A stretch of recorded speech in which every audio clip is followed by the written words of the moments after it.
Salam, saya mengucapkan selamat ulang tahun Reformasi Gereja ke-508 dan juga selamat ulang tahun untuk Gereja Masehi Injili di Timor yang ke-78 dan juga ulang tahun komunitas murid-murid Injili di Timor yang kedua.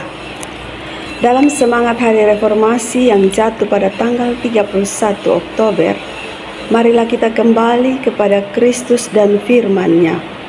Kiranya gereja dan setiap murid Injili di Timor terus diperbaharui oleh Roh Kudus, teguh dalam kebenaran dan berani bersaksi di tengah dunia yang haus akan terang Injil.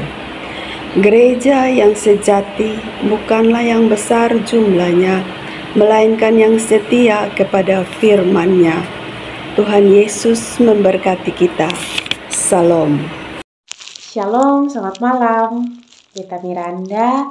Saat ini beta mau kasih selamat ulang tahun untuk HUT Reformasi yang ke-508 dan HUT Gemit yang ke-78 serta pelayanan komit yang ke-2 tahun.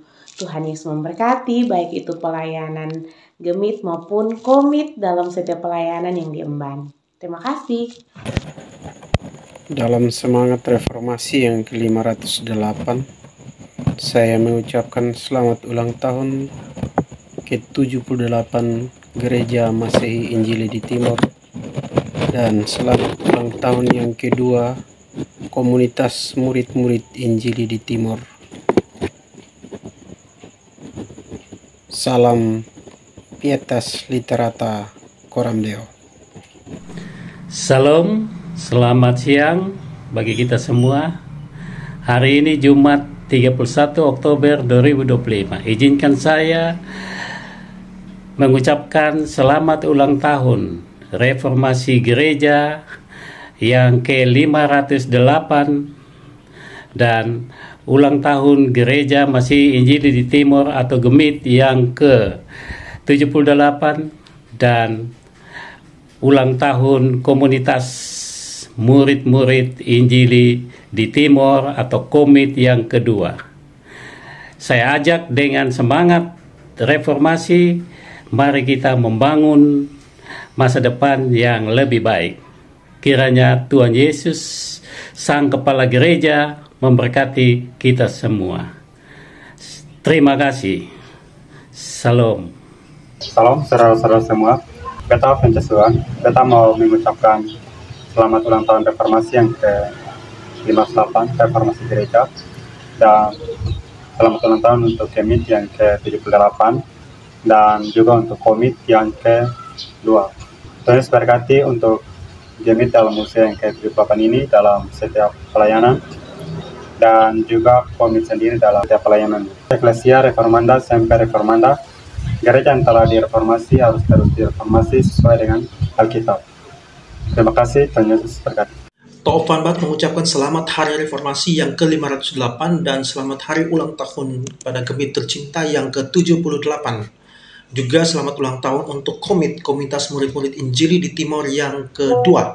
Semoga melalui Hari Reformasi ini kita terus semangat untuk mereformasi diri sesuai dengan semboyan Ecclesia Reformata Semper Reformanda Secundum Perum Dei, yang artinya adalah gereja yang sudah direformasi harus terus mereformasi diri. Tentunya yang harus digarisbawahi dan dicatat adalah tentunya harus sesuai dengan firman Tuhan. Jadi gereja boleh mereformasi diri, tapi reformasi yang dilakukan harus sesuai dengan firman Tuhan. Gitu. Nah, ini artinya berarti hal-hal yang bersifat primer atau ajaran-ajaran atau doktrin-doktrin yang primer itu tidak bisa berubah. Misalnya Tritunggal, doktrin Tritunggal tidak bisa berubah, doktrin soteriologi tidak bisa berubah. Yesus satu-satunya jalan keselamatan tidak bisa berubah menjadi Yesus bukan satu-satunya lagi, atau Yesus bisa ada di tempat yang lain dan lain sebagainya. Ya, tidak bisa. Itu soteriologi atau doktrin keselamatan tidak bisa berubah. Kemudian Alkitab adalah otoritas tertinggi, tidak bisa salah, itu juga tidak bisa berubah. Jadi jangan sampai mengubah doktrin ini. Kemudian pneumatologi, kristologi, dan lain sebagainya, doktrin yang fundamental itu tidak bisa berubah. Lalu apa yang bisa berubah sesuai dengan semangat reformasi ini? Hal-hal sekunder atau ajaran sekunder, misalnya seperti tata ibadah bisa berubah, mungkin musik, mungkin juga terkait dengan multimedia, berbagai macam teknis pelayanan itu bisa berubah. Namun harus dicatat bahwa perubahan pun harus dilakukan secundum verum atau sesuai dengan firman Tuhan. Inilah semangat sebenarnya dalam semboyan Ecclesia Reformata Sempre Reformanda Secundum Verum Dei. Kalaupun ada reformasi itu harus dilakukan sesuai dengan firman Tuhan. Itu yang harus kita pegang teguh dari sekarang sampai selama-lamanya. Terima kasih, Tuhan Yesus memberkati.